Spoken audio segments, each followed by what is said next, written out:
And that will be difficult. We live in a NIMBY country. We're going to have to change that because people are going to have to face. Yeah, I know. Okay, so he's the one who has the podcast with Rory. Okay, now a lot of this is starting to make sense.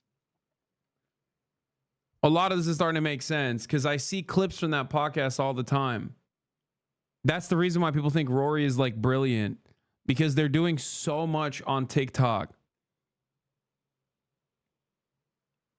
NIMBY nonsense in my backyard. What the fuck does NIMBY mean? Yes. It is not exactly it is so obviously not a mainstream concept that there's motherfuckers in this community that they don't know.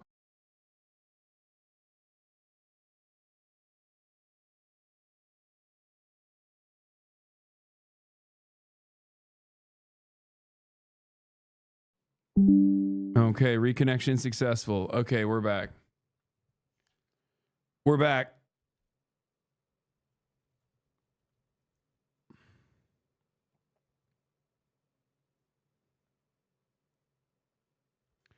We did it. We did it. You all kept calm and carried on this joyous occasion. You all won.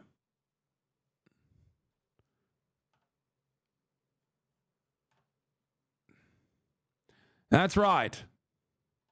We kept calm and we carried on. And for that, we are back. Anyway, a NIMBY is not in my backyard, a person who opposes development, specifically housing. Okay? Either because they don't want their property, they don't want their cost, like their housing value to go down because there's more supply. Okay? Or a person that opposes it because a person that opposes development because like they're just annoyed that it's gonna, you know, make a lot of noise and stuff. You're not even mad. I'm proud of you. Yeah, it's because I've given up and it's my last night here, so I just don't personally care that much. It's okay. Like, it is what it is. It basically, like, I'm almost certain I have a fucking 40K viewership this week if I wasn't in Croatia. And I've given up on that notion. There's like not much I can do about it, you know? It is what it is. I'm coming home just like England.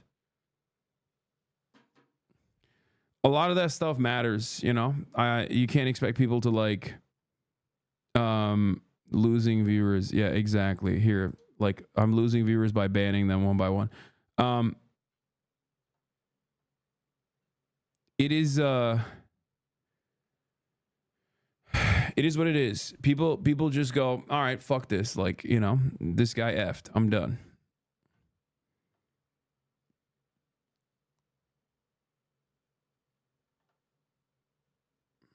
Let's continue. It's very difficult constituencies, including in their own constituencies. So he could be unexpectedly radical on planning in particular, do you think? Well, I mean, I think he could be radical on all sorts of fronts. I think there's a really interesting Tom Baldwin's book about Keir Starmer. I think there's a really interesting narrative in there. Every stage of his career, he's kind of been underestimated, constantly written off, and then over-delivers. And he's done it through his legal career, he's done it through his political career to become the leader of the Labour Party in next to no time. And I suspect he will do it as Prime Minister in very difficult circumstances. Well, advise the Tory party in the way that Alistair Campbell's just advised the Labour Party. How do they deal with Farage? Well, look, I think that they've got to first and foremost recognise that this was a punishment election. It's pretty clear that it was a referendum on this Conservative Party. I think they recognise it. I think it's pretty hard not to recognise that. I mean, that's like, the entire country's like, fuck off, mate. British people went out of their way to find ways to vote against them. And I think what it proved is, look, you can't do Partygate, you can't do the mini budget, you can't tell people you're going to slash net migration and see it double, and then expect people to listen to you. So I think that what the Conservative Party's got to do is realise the mistakes it made. Also, look, take a lesson. Invite Farage into the fold? No, I think they need to take a lesson from the Labour Party. Not so long ago, I fucking called it. Oh my Lord. Hold on. We're going to run that back. I said this yesterday. I said this verbatim. I said this morning, earlier when I first started. I said this. I'm sorry. I'm not the most brilliant person. Okay. I'm not the most well-read person, but I got some good ass political instincts. Okay. This is precisely what I told you last night was going to happen. And I think what it proved is, look, you can't do Partygate, you can't do the mini budget, you can't tell people you're going to slash net migration and see it double, and then expect people to listen to you. So I think that what the Conservative Party's got to do is realise the mistakes it made. Also, look, take a lesson. Invite Farage into the fold? No, I think they need to take a lesson from the Labour Party. Yeah, they need to take a lesson from the Macron party. Okay, they need to do what Macron did. The longest-serving Conservative MP, Sir Edward Lay, says the party needs to invite reform. I would absolutely welcome Farage join us. If he wants to stand for leader, that would be a matter for our members.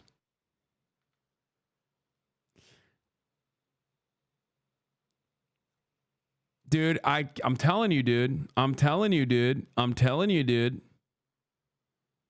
They're doing it. They're doing it. They're doing it. I know how these cretins work. Okay?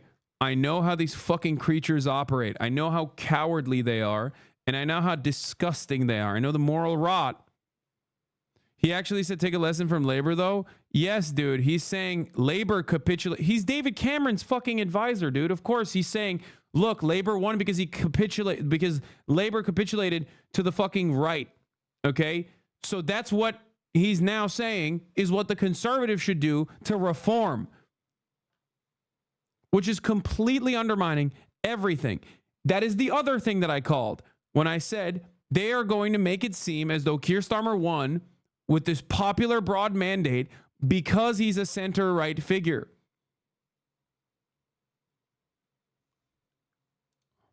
So long ago, they were trying to suggest a revolutionary socialist should be our prime minister, but Keir Starmer tacked back towards the centre. That's how he showed people that he was elected. And I fear that the Conservative Party, it's just too easy to say that you add the reform vote to the Conservative. There you go. No, he's saying that Keir Starmer retriangulated to the center right, which is false. Okay, that's a falsehood.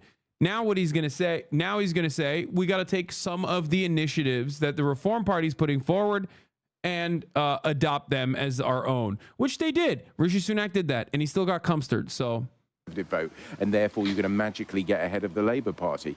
Elections are won in a much more central position. Right, so which contender best represents that? Because a lot of the centrists have lost their seats, haven't they? Well, look, if I'm honest, I'm struggling to see.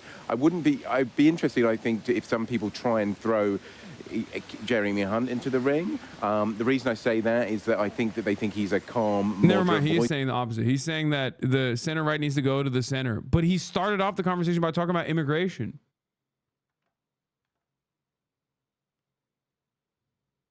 I mean, it's an idiotic assessment regardless. But he literally started by talking about how, of course, like people are angry at conservatives because of immigration.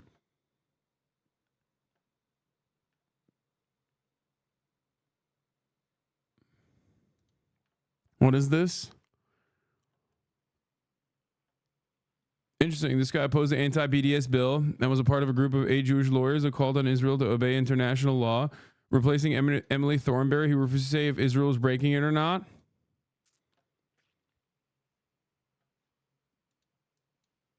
Richard Hermer has been appointed Attorney General. He will attend cabinet. Damn. Okay.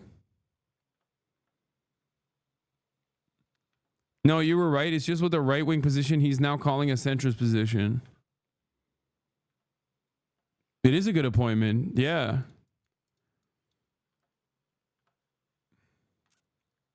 Conflating Jewish with Zionist? No, dude.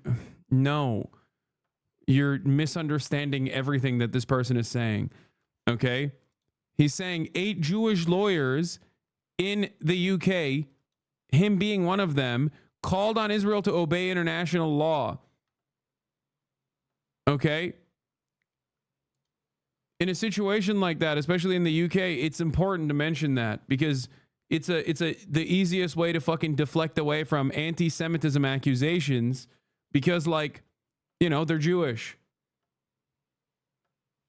They are critical of Israel. Like, this is a good thing. This is actually a good appointment, a very good appointment, seemingly.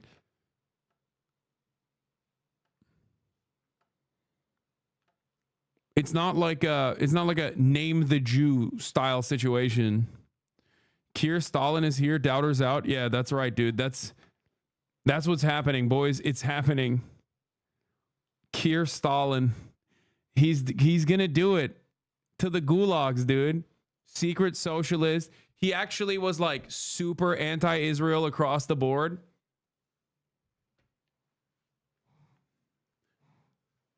Yeah, he's like, I ousted. He comes out and he says, I ousted Jeremy Corbyn because he wasn't positive enough on Hezbollah. Okay.